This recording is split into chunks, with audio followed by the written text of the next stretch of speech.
lorsque l'on se réfère à une alchimie qui serait spirituelle, ça match. Ils évoquent surtout des choses que l'on imagine. En recherchant cette synthèse, vous cherchez quelque chose de pur, d'élevé.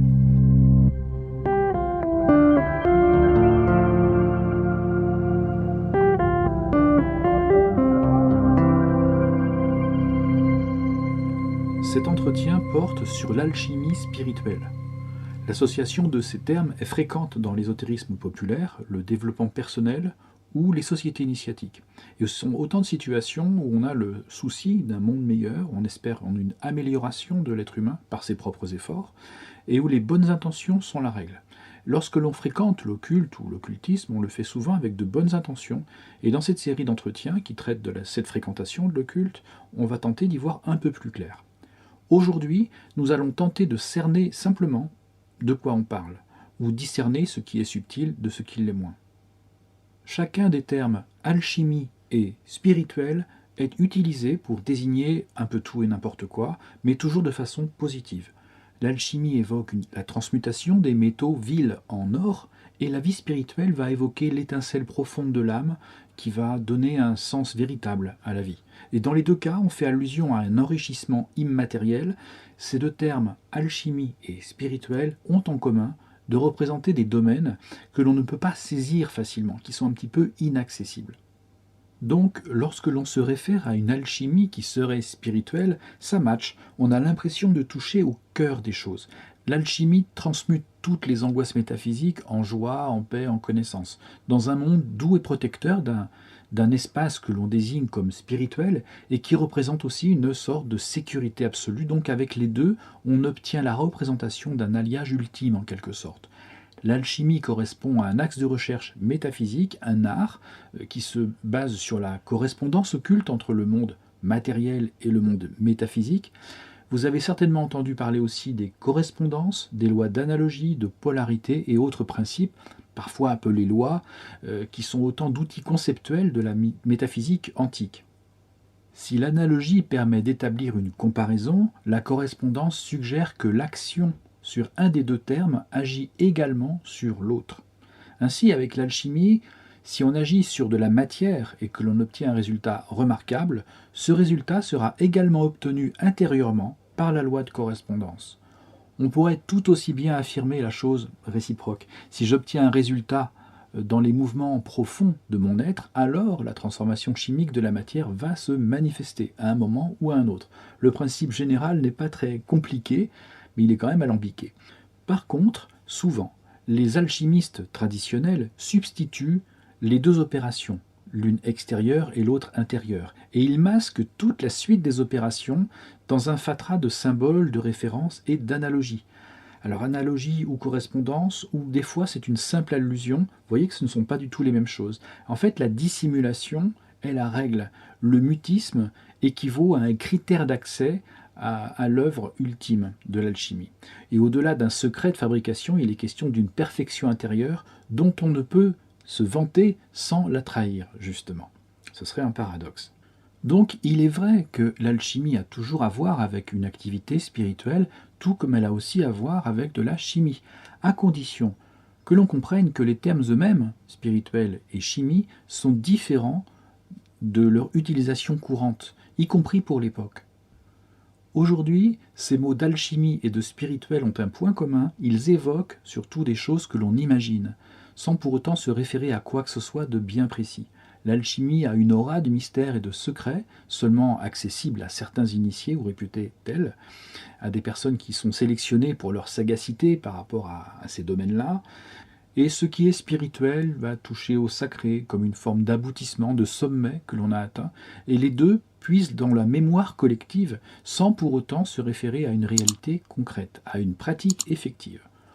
On suppose qu'avec l'alchimie, on touchera à une transformation, et c'est ainsi que l'on représente la transmutation comme une sorte de transformation profonde qui se passe dans le plus grand secret, et dans le cas de l'alchimie spirituelle, le domaine concerné sera notre propre spiritualité, c'est-à-dire un espace où personne, a priori, ne pourra venir nous atteindre. On en déduit qu'une transformation profonde peut s'opérer secrètement, puis émerger pour enfin atteindre toute notre personnalité de surface. Et dans cette compréhension, l'alchimie se trouve donc actuellement transposée sur un plan de la psychologie que l'on associe, que l'on mélange à la spiritualité. Ce mélange se fait très couramment et je reviendrai assez longuement sur ça, sur ce mélange-là, très bientôt. Mais si on reste précis, tout cela, cette alchimie spirituelle s'adresse essentiellement à notre imagination. Je veux dire que votre représentation de l'alchimie, votre représentation de la spiritualité, dans tous ces processus de transmutation que l'on vous suggère, les résultats qui pourraient en ressortir, vous pouvez les imaginer ou vous allez chercher à les imaginer, à les visualiser, et vous y placerez vos propres amalgames. Et pour quels résultats en réalité ? Je change un peu de point de vue. Si on rencontre une personne qui affirme qu'elle a réalisé des opérations d'alchimie intérieure ou spirituelle, hormis que ça sonne bien, ça sous-entend que la personne est initiée. Mais si vous êtes concerné par l'alchimie, est-ce que cette personne sera reconnue comme alchimiste pour autant, ou comme une personne réellement initiée? Et idem pour une personne ayant une vie spirituelle, puisqu'elle parle de spiritualité, suffit-il de se qualifier de façon très subjective comme étant sur un cheminement spirituel pour que ce soit vraiment le cas? Non, en réalité on parle de soi, de ses préoccupations concernant l'élaboration de sa personne en vue de son perfectionnement, etc. etc. Initialement, on a voulu atteindre des choses subtiles, fines, et finalement on traite de sujets qui sont assez communs. On n'a pas besoin ni d'alchimie, ni de se parer du vocable spirituel ou de toute spiritualité pour justifier cette démarche-là.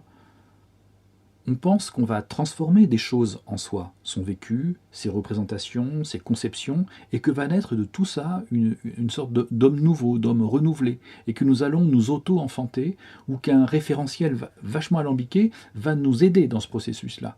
Le roman L'Alchimiste est une illustration de cette utilisation évocatrice de tous ces termes-là. Ce que je souhaite souligner, c'est que toute cette démarche-là est déconnectée de réalité, qu'elle soit physique, concrète, matérielle, ou même qu'elle soit culturelle, métaphysique, sociologique ou traditionnelle. Et comprenez-moi bien, je ne remets pas du tout en cause la vie spirituelle ni les représentations du monde qu'avaient les alchimistes des différentes écoles dans des différentes périodes de l'histoire. Je dis simplement que d'associer la vie spirituelle déconnectée de toute doctrine structurée à une discipline utilisant des connaissances assez vastes, touchant au tableau qui existe entre des relations entre Dieu, l'homme et l'univers, par exemple, pour en déduire de tout ça une application au niveau de sa propre psyché intime, tout en y recherchant des résultats que l'on appréciera par soi-même de façon toute subjective, tout ça relève de l'exercice de l'imagination, de la fantaisie, du vagabondage. Mais cela ne relève ni de l'alchimie, ni de la vie spirituelle, soyons honnêtes. En revanche, et j'attire votre attention là-dessus, en recherchant cette synthèse, vous cherchez quelque chose de pur, d'élevé. Appelons cela un désir ou un espoir. Et ça, c'est important, et il faut en tenir compte. Vous comprenez ce que je veux dire ?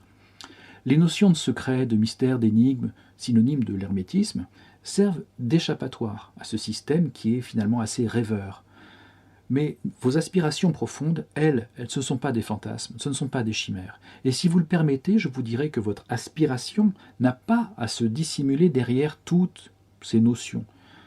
Votre intelligence, votre désir, votre quête que je viens d'évoquer mérite peut-être mieux que ça.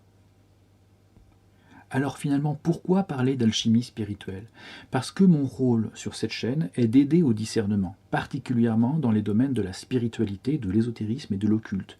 Autant de domaines qui peuvent conduire à des impasses ou à des pièges et qu'on ne soupçonne que rarement en fait. En l'espèce, dans le cas de l'alchimie spirituelle, nous avons vu que l'utilisation de ces notions concerne surtout l'imagination de la personne.